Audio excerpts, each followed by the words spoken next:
in the end, it does not matter whether we are asana experts.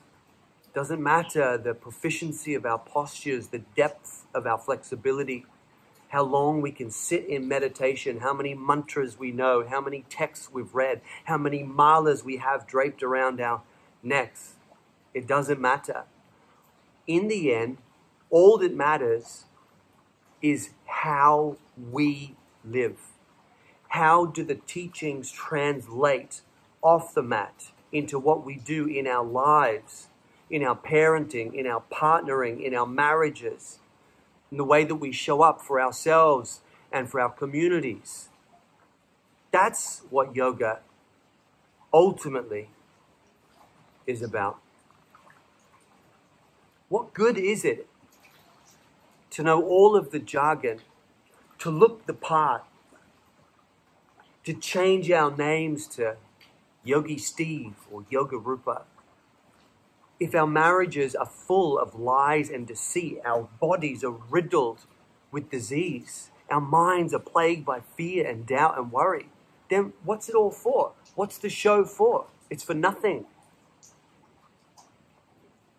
Because yoga is about self-excellence. Not being an excellent practitioner, but an excellent human, an excellent wife, husband, mother, an excellent friend, an excellent teacher, an excellent cook, an excellent bus driver. Whatever it is that we choose to do with our lives, we should do it in the spirit of self-excellence. That's how yoga translates from the mat into our life. And it has to be that. It is the original, ancient science of self-excellence. And in the end, it's actually really simple. We live in a time where, like almost everything else, yoga has been completely convoluted. It's become so complex that it's mind-frazzling. It shouldn't be that way, because ultimately, there's only two things we need to worry about as it relates to achieving self-excellence, and it's very simple. Those two things are based on the knowledge, based on the understanding, based on the reality that we are two-part beings. There is a human part, and there is a spiritual part. There is a transcendent part. Therefore, when it comes to our practice, we need a practice that allows us to thrive in this human dimension that's always changing, and simultaneously disconnect from this changing world and reconnect to the part of ourself that never changes. That's yoga. And at the end of the day, that's the only story going on in yoga, whether we're talking about the Bhagavad Gita and the relationship between Arjuna and Krishna, or the Ramayana and the relationship between Rama and Hanuman. These two forces, what are they? Whether we're looking at the first and second chapters of the Yoga Sutra, or the smoky gray interlacing triangles that form the six-pointed star, formed by a triangle coming up from the ground, rising up, Arjuna coming up off the floor of his chariot after blaming and complaining and whining that he's not good enough. That energy coming up, and then this divine energy, spiritual energy coming down, and they meet in the middle. That's all that yoga is. That's all that the yogis have been trying to tell us. You have to fuse your human power with your spiritual insight. Therefore, we need a practice that allows us to transform all density, all stagnation, all disease, all fear, all doubt, all worry, all lower mind junk. Get rid of it.